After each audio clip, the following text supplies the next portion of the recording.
5 गरीब बहू का अखबार का ससुराल। पति की मौत के बाद गरीब सुजाता और उसके 5 बेटे अजय, तरुण, रमेश, सुरेश और महेश के जीवन में एकदम से अंधेरा छा गया। सुजाता के बड़े बेटे अजय की उम्र 20 साल थी, तरुण की उम्र 18 साल थी और रमेश, सुरेश, महेश इन तीनों की उम्र 15, 13 और 12 साल थी। सुजाता अपने घर में बैठी रो रही थी। माँ, अब रोने से क्या फायदा होगा? अजय बेटा, तेरे पिताजी के सहारे ही हमारा गुजारा होता था, अब कैसे होगा अपना गुजारा? तेरे भाइयों की पढ़ाई कैसे होगी? माँ, आप रमेश, सुरेश, महेश की पढ़ाई की चिंता मत कीजिए। अजय भाई और मैं हूं ना, हम दोनों भाई गांव में मजदूरी करके पैसा कमाएंगे और अपने परिवार का पालन पोषण करेंगे। बेटा, तुम दोनों की पढ़ाई का क्या होगा? माँ, अब परिवार की डोर संभालने के लिए किसी को तो कुर्बानी देनी ही होगी ना। हमारे छोटे भाइयों की सफलता हमारी सफलता होगी माँ। हम मेहनत मजदूरी करके पैसा कमाएंगे और अपने भाइयों को पढ़ा लिखा कर एक कामयाब इंसान बनाएंगे। ये सुनकर सुजाता रोने लगती है। उसके बाद अगले दिन से अजय और तरुण दोनों भाई मिलकर उसी गांव में एक अनाज के कारखाने में भारी अनाज की बोरियां उठाने का काम करना शुरू कर देते हैं। दोनों भाइयों को उस कारखाने में मजदूरी करने के रोज के 200 रुपए मिलने लगे। कुछ दिन ऐसे ही बीत जाते हैं। 400 रुपए रोज में इतने बड़े परिवार का गुजारा चलाना, छोटे भाइयों की पढ़ाई का खर्च उठाना, इन सब में अजय तरुण को काफी समस्याओं का सामना करना पड़ रहा था। 1 महीने बाद रात में, भैया, कल स्कूल में हम तीनों को परीक्षा की फीस जमा करवाना है, 500 रुपए। रमेश, अभी तो हमारे पास पैसे नहीं है, सारा पैसा घर खर्च में खर्च हो गया। भाई, फीस नहीं जमा करवाई तो हमें परीक्षा में बैठने नहीं दिया जाएगा। भाई, हम पढ़ाई छोड़ देते हैं ना, हम भी आपकी तरह मजदूरी करके पैसे कमाते हैं। नहीं महेश, तुम तीनों अपनी पढ़ाई नहीं छोड़ोगी, हमारे रहते तुम्हें किसी चीज की कमी नहीं होगी। तभी अजय उसी गांव के सेठ बलराम के पास आता है और उसे अपनी मजबूरी बताकर उससे उधार पैसे ले आता है और अपने भाइयों को देता है। इसी तरह अजय तरुण दोनों भाई मिलकर मजदूरी करके लोगों से कर्ज लेकर अपने भाइयों को पढ़ाने लगे। देखते ही देखते 15 साल बीत जाते हैं। सुजाता अब बूढ़ी हो चुकी थी और उसके 5 बेटे अब बड़े हो चुके थे। अजय और तरुण ने मेहनत मजदूरी करके अपने छोटे भाइयों को इतना काबिल बना दिया था कि वो तीनों अब पास वाले शहर में एक कागज बनाने वाली फैक्ट्री में नौकरी करने लगे और वहीं शहर में रहने लगे। इधर अजय तरुण दोनों मजदूर भाई अपने गांव में मजदूरी करके अपनी माँ के साथ रहने लगे। एक दिन रात में, अजय बेटा, तरुण बेटा, तुमने तो एक पिता की तरह मेहनत करके अपने भाइयों को इतना काबिल बनाया। सच में बच्चों, भगवान हर माता पिता को तुम जैसी औलाद दे। माँ, हमने वही किया जो हमारे कर्तव्य थे। अब हमारे भाइयों को हमारी तरह मेहनत मजदूरी करके गरीबी में अपना जीवन तो नहीं बिताना पड़ेगा ना। बच्चों, अब तुम दोनों शादी कर लो। आखिर कब तक तुम दोनों अपने हाथों से खाना बनाओगे? माँ, पहले हमारे छोटे भाइयों की शादी होगी, उसके बाद हमारी। रमेश, सुरेश, महेश ये तीनों 1 महीने पहले ही शहर की फैक्ट्री में नौकरी से लगे थे। कुछ दिन बाद अजय, तरुण और सुजाता ये तीनों मिलकर रमेश, सुरेश, महेश की शादी अपने गांव की एक ही घर की 3 बहनें कोमल, पायल और रिया के साथ तय कर देते हैं। रमेश, सुरेश, महेश तीनों अपने घर आए हुए थे। रमेश, 2 दिन बाद तुम तीनों की शादी है, मुझे कुछ पैसे दो ना, तुम्हारी शादी के खर्च के लिए चाहिए। भाई, हमारे पास पैसे नहीं है। फैक्ट्री में स्टार्ट में 3 महीने के बाद पगार दी जाती है, उसके बाद हर महीने होती है। अजय भाई, हम बलराम काका से ले लेंगे पैसे, जब इनकी पगार होगी तो हम उन्हें लौटा देंगे उनका पैसा। तरुण, इन तीनों की पढ़ाई के लिए मैंने पहले ही बलराम काका से बहुत कर्जा ले रखा है, अब तक मैं उन्हें वो भी लौटा नहीं पाया। भाई, एक बार बात करते हैं ना। अजय तरुण की बात मानकर बलराम से और कर्ज ले लेता है और दोनों अपने छोटे भाइयों की शादी करवा देते हैं। और शादी के कुछ दिन बाद रमेश, सुरेश और महेश तीनों शहर चले जाते हैं, पर उनकी पत्नियां सुजाता के घर में ही रहती हैं। एक दिन सवेरे तीनों रसोई में थीं। बहनों, हमारे पति वहाँ शहर में नौकरी करके मजे से रह रहे हैं और हम तीनों यहाँ इस छोटे से घर में। ये दो मजदूर भाई और अपनी बूढ़ी सास की सेवा में लगे हैं। हाँ कोमल दीदी, हमें भी अपने पतियों के पास शहर चले जाना चाहिए। अरे हम क्या इस घर में नौकरानियां बनकर आए हैं क्या? हम क्यों इन भूखे नंगे लोगों की सेवा करते रहें? तभी ये बातें अजय चुपके से सुन लेता है। रात का समय। माँ, मैं क्या कहता हूँ कि हमें कोमल, पायल और रिया को भी शहर भेज देना चाहिए। अब इनके पति तो वहीं रहते हैं, तो ये बेचारे यहाँ रहकर क्या करेंगे? हम क्यों इन तीनों को उनके पतियों से दूर रखें? बेटा फिर इस घर के काम कौन करेगा? माँ, तरुण और मैं शादी कर लेंगे। कोमल, तुम तीनों अपनी तैयारियां करो, मैं कल सवेरे ही तुम्हें शहर छोड़ाऊंगा। ये सुनकर तीनों बहुत खुश हो जाती हैं। तभी बलराम वहाँ आता है। ओए अजय के बच्चे, अगर 1 महीने के अंदर मुझे मेरे 2 लाख रुपए नहीं मिले तो मैं तुम्हारी हड्डी पसली तोड़कर तुम्हें इस घर से धक्के मारकर बाहर निकाल दूंगा, समझा? बलराम की ये धमकी सुनकर सब घबरा जाते हैं। बलराम के जाते ही, जेठ जी, माँ जी, ये किन पैसों की बात कर रहे थे? तभी सुजाता अपनी तीनों बहुओं को अजय और तरुण के सारे संघर्ष के बारे में बताती है कि कैसे ये दोनों भाइयों ने बचपन से मेहनत मजदूरी करके अपने भाइयों को इतना काबिल बनाया, उनकी शादियां करवाई। सारी कहानी सुनकर तीनों बहनों की आंखों में आंसू आ जाते हैं। क्या ये दोनों भाइयों ने हमारे पतियों का जीवन बनाने के लिए इतना संघर्ष किया? अगर आप जैसे बड़े भाई हर घर में हो जाएं, तो छोटे भाई कभी कमजोर नहीं पड़ेंगे। माँ जी, अब तो हम तभी अपने पतियों के पास जाएंगे जब हमारे दोनों जेठ जी की शादी हो जाएगी। अब हम इनके लिए लड़कियां देखेंगे।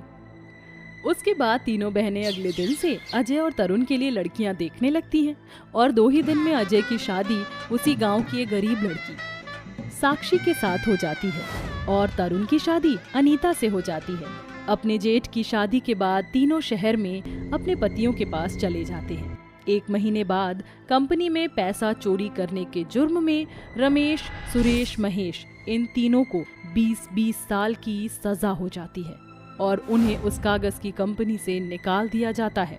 रमेश, सुरेश, महेश तीनों को शराब, जुआ जैसी बुरी लत लग चुकी थी। तभी पायल, कोमल, रिया तीनों रोते रोते अपने ससुराल आते हैं और उन्हें सारी बात विस्तार से बताते हैं। क्या मेरे भाई शराब जुआ खेलते थे और चोरी करने के जुर्म में उन्हें जेल हो गई? माँ, अब क्या होगा? अब मैं बलराम काका को पैसे कहाँ से दूंगा? जिन भाइयों के लिए आपने अपना खून पसीना एक कर दिया था, आज उन्हीं भाइयों ने आप दोनों को अपनी कुर्बानी का ये सिला दिया। हमें शर्म आ रही है उन्हें अपने पति कहकर। तभी बलराम अपने कुछ आदमियों के साथ अजय के घर आता है और पैसे ना मिलने पर बलराम और उसके आदमी अजय, तरुण को बहुत बेरहमी से मारते हैं और उन्हें बुरी तरह से घायल करके उनके परिवार वालों को और उन्हें घर से निकाल देते हैं। तभी सुजाता की 5 बहुएं अपने परिवार को लेकर रेलवे स्टेशन के पास बने एक छोटे से झोपड़े में ले आते हैं। ये सब क्या हो गया? एक ही पल में मेरा पूरा परिवार तबाह हो गया। अब हम इस झोपड़े में कैसे रहेंगे? माँ जी, आप चिंता मत कीजिए। हमारे पति शहर में जिस कागज की फैक्ट्री में काम करते थे ना, वहाँ लोग कागज की बढ़िया बढ़िया चीजें बनाते थे। अब हम यहाँ कागज का अपना एक घर बनाएंगे। पायल, हम दोनों भी तुम्हारी सहायता करेंगे। उसके बाद सुजाता की 5 बहुएं मिलकर गांव में कई सारे कागज जमा करने लगे और कई सारे कड़क फट्टे जमा करने लगे और वहीं स्टेशन के बाहर रात दिन मेहनत करके उन कागज और कड़क पेपर से घर बनाने लगे। कोमल, ये कागज का घर मजबूत तो रहेगा ना? कहीं बारिश में ये फट गया तो? नहीं जेठानी जी, हम इसमें सीमेंट का भी उपयोग करेंगे। अजय और तरुण बुरी तरह से घायल जख्मी थे। जैसे तैसे 15 दिन लगातार मेहनत के बाद सुजाता की 5 बहुएं मिलकर एक बड़ा शानदार सा कागज का घर बना लेते हैं जो काफी मजबूत था और फिर सब उसी में रहने लगते हैं। वाह बहुओं, तुमने तो वो कर दिखाया जो दुनिया का बड़े से बड़ा आर्टिस्ट भी नहीं कर सकता। कितना शानदार कागज का घर बनाया है तुमने। माँ जी, जब हौसला बुलंद हो ना तो हर चीज की जा सकती है। उसके बाद कुछ ही दिनों में अजय और तरुण ठीक हो जाते हैं और वो फिर से गांव में मजदूरी करना शुरू कर देते हैं। इतना शानदार कागज का घर बनाने पर सुजाता की 5 बहुओं को उसी गांव के कारखाने में कागज की चीजें बनाने की नौकरी मिल जाती है। अब सुजाता की 5 बहुएं भी काम करके पैसा कमाने लगी और उसके दोनों बड़े बेटे भी पैसा कमाने लगे और कुछ ही महीनों में अपनी कमाई से सब एक बड़ा सा घर खरीद लेते हैं। भोली बहू की 2 चालाक नंद। मीनाक्षी अपने बेटे आरव की शादी राशि से कर देती है। वह राशि का गृह प्रवेश करवाती है। तभी दोनों नंद कावेरी और वर्षा कहती हैं, 1 मिनट भैया भाभी, अंदर आने की इतनी भी क्या जल्दी है? पहले तो भैया आप हम दोनों को द्वार छिकाई के पैसे दीजिए, वरना हम आपको जाने नहीं देंगे। मैं थाल रख कर आती हूँ, जब तक तुम अपने भाइयों से पैसे ले लो। ठीक है माँ। और दूसरा ये कि भाभी, आपको भैया को गोद में उठाकर अंदर लाना है, वरना आपकी शादी की रस्में पूरी नहीं होंगी। ये तुम दोनों अपनी भाभी के कानों में क्या खुसर फुसर कर रही हो? कुछ नहीं भैया, वो भाभी और हमारे बीच की बात है। क्या दीदी सच में इस रस्म को करना जरूरी है? पता नहीं मैं कर भी पाऊंगी या नहीं। अगर भाभी आप ये रस्म नहीं कर पाई तो आपकी नई शादी में कुछ भी अपशगुन हो सकता है, इसलिए कर लेना कैसे भी। ठीक है दीदी। राशि इतनी भोली भाली और संस्कारी होती है कि उसे अपनी दोनों नंद की बातें सच लगती हैं और वह अपने पति को चौखट पर उठाने की कोशिश करती है। पहले तो वो हिल जाता है और फिर गोद में उठाती है, जिससे आरव डरने लगता है। अरे अरे, ये तुम क्या कर रही हो राशि? अरे मैं गिर जाऊंगा। राशि आराम से। अजी आपको कुछ नहीं होगा, हिम्मत रखिए। राशि इतना कहती है कि आरव को लेकर जमीन पर गिर पड़ती है। ये देखकर दोनों ननद हंसने लगती हैं और मीनाक्षी आकर उन्हें उठाती है। अरे अरे, ये तुम दोनों क्या कर रहे हो? ऐसे कैसे गिर गए? और तुम दोनों हंस रही हो, शर्म नहीं आ रही है? भाभी की हरकत ही ऐसी है, कितनी बेवकूफ है। हे कृष्ण भगवान, बाल बाल बच गया, लेकिन मेरी कमर तो टूट गई। राशि, अचानक से तुम्हें ये क्या हो गया था? मुझे गोद में उठाने लग गई, मैं तो गिरा, तुम्हारी भी लग गई होगी। माफ कर दीजिए आरव जी, मैं ये रस्म नहीं निभा पाई। अब कहीं हमारे रिश्ते में खटपट ना हो जाए। अरे ये तुम कौन सी रस्म की बात कर रही हो? ऐसी कोई रस्म नहीं होती है। हाँ बहू, ऐसी कोई रस्म नहीं है, तो तुम अपने नए जीवन में ऐसी चीज होने की सोचो भी मत। पर माँ जी, दोनों दीदी ने तो कहा था ये रस्म करनी जरूरी है। हे भगवान, वर्षा कावेरी, तुम दोनों को चैन नहीं है क्या? अपनी भाभी को ऐसे परेशान करके और दांत फाड़ रही हो। सॉरी माँ, हम तो बस थोड़ा सा मजे कर रहे थे। हमारी भाभी इतनी भोली निकलेंगी कि उन्हें ये सब भी पता नहीं होगा। उसके भोलेपन का फायदा मत उठाओ तुम दोनों, समझी? ये सब छोड़ो, अब तुम दोनों जाकर अपने कमरे में आराम करो। उन दोनों के तो ड्रामे चलते ही रहते हैं। फिर दोनों बहू बेटे अपने कमरे में चले जाते हैं और हंसते हुए वर्षा कावेरी भी अपने कमरे में चली जाती है। तो कावेरी तकिया फेंक कर कहती है, इस बेवकूफ भाभी की वजह से माँ ने हमें सुनाया। अब देखो, कल से भाभी का जीना हराम हम कैसे करते हैं। दोनों नंद भी सो जाती हैं। अगले दिन राशि सर्वगुण संपन्न बहू की तरह जल्दी उठकर पूजा पाठ करके गैस पर सतिये का तिलक बनाकर पहली रसोई की रस्म शुरू करती है। अच्छे से खाना बन जाए, मुझे तो बहुत घबराहट हो रही है। अरे बहू, तुझे ऐसे घबराने की कोई जरूरत नहीं है। अगर तूने खाना अच्छा नहीं भी बनाया तो मैं तुझे डांटूंगी थोड़ी। शुक्रिया माँ जी, आपकी ये बात सुनकर मुझे थोड़ी तसल्ली हुई। ये सुनकर मीनाक्षी चली जाती है और उसकी दोनों चालाक नंद टपक जाती हैं। आहा भाभी, आपके तो खाने से बहुत अच्छी खुशबू आ रही है। वो कल हमने आपके साथ एक छोटा सा प्रैंक कर दिया था, उसके लिए हम माफी चाहते हैं। हाँ भाभी, सॉरी। कोई बात नहीं दीदी, नंद भाभी के बीच छोटी मोटी टकराहट होती रहती है। ये तो आपको और परेशान करने के लिए छोटा सा सॉरी है। आगे आगे देखो। अच्छा भाभी, हम चलते हैं। फिर दोनों नंद वहां से वापस आ जाती हैं। खाना बनाने के बाद राशि अपनी सास को खाने के लिए बताने जाती है। इतने में दोनों ननद उसके बने खाने में नमक मिर्च तेज कर देती हैं। कुछ देर बाद खाते ही मीनाक्षी कहती है, अरे बहू, ये तूने कैसा खाना बनाया है? इतना ज्यादा नमक और मिर्च झोंक रखा है। पागल है क्या तू?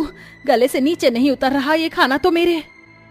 वो माँ जी, मैंने तो बराबर नमक मिर्च मिलाया था, ये इतना तेज कैसे हो गया? अब कोई बात नहीं बहू, जो हो गया हो सो हो गया, उसे जाने दे। आगे से खाना ठीक से बनाना। जी माँ जी। ओफो वर्षा, भाभी को तो डांट ही नहीं पड़ी, हमें थोड़ी और चालाकियां करनी पड़ेंगी। फिर रात में दोनों ननद अपनी भाभी का अलार्म बंद कर देती हैं अब जब ये अलार्म 5 बजे नहीं बजेगा तो भाभी उठने में लेट हो जाएंगी और फिर माँ जो सुनाएंगी उसका तो अलग ही मजा आएगा। हाँ बिल्कुल ठीक कहती है तू। ये कहते ही दोनों नंद सोने चली जाती हैं। अगली सुबह उठकर वर्षा कहती है, ओहो माँ क्या हुआ, आज आपकी प्यारी बहू जगी नहीं, अब घर का काम कौन करेगा और पूजा पाठ भी लेट हो गई। हाँ माँ मैं तो कह रही हूँ नई बहू को अभी अपने साफ शब्दों में समझा दो, कहीं आगे जाकर भी ढील न कर दे। उसकी जरूरत नहीं पड़ेगी, मेरी राशि बहू तो पहले ही उठकर सफाई कर चुकी है, पूजा कर ली, चाय नाश्ता भी बना दिया। क्या?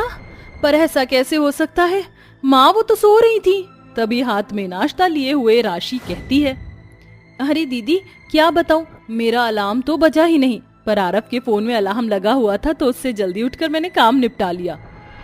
ओफो, एक बार फिर हमारा प्लान फेल हो गया, कुछ और करना पड़ेगा। दोनों चालाक नंद हार मानने वालों में से नहीं थी, इसलिए वो आए दिन कभी अपनी भाभी का पोपट बनाती थी तो कभी उसके बनाए हुए काम को खराब कर दिया करती थी, जिससे मीनाक्षी उसे कभी कभी सुना दिया करती थी। और फिर दोनों ननद की शादी हो जाती है। शादी के 2 महीने बाद दोनों ननद अपने घर पर रहने आती हैं तो फैल कर सोफे पर बैठ जाती हैं। हाँ आखिरकार हम अपने मायके आ ही गए। हाँ कावेरी, जब देखो कैसे आओ भगत करवाते हैं अपनी प्यारी भोली भाभी से। अरे राम, इतनी दूर से चलकर आना पड़ा, ऑटो वाले ने पीछे उतार दिया था, मेरे तो पाँव में बहुत दर्द हो रहा है। हाँ भाभी, मुझे तो गर्मी लग रही है, ठंडा ठंडा शरबत बनाकर ले आओ, कुछ दिनों के लिए अब हम यहीं हैं। ऑर्डर तो तुम दोनों ऐसे दे रही हो जैसे आराम फरमाने आई हो। अब तुम शादीशुदा हो, कम से कम अब तो अपनी भाभी के कामों में हाथ बटा दिया करो। कोई बात नहीं जी, अभी दोनों दीदी ससुराल से आई हैं, उनकी सेवा करने में कैसी परेशानी, मैं भी आपके लिए खाने पीने का इंतजाम करती हूँ। फिर राशि दोनों ननद के लिए शरबत स्नैक्स ले आती है। भाभी मेरे पाँव में दर्द हो रहा है, थोड़ा सा पैर दबा दोगे क्या? ठीक है दीदी। भाभी मुझे टीवी देखना, जरा टीवी चला दीजिए और कोई सॉन्ग लगा दीजिए। ये वाला चैनल सही है दीदी? नहीं भाभी ये अच्छा नहीं है, कुछ कॉमेडी लगा दीजिए।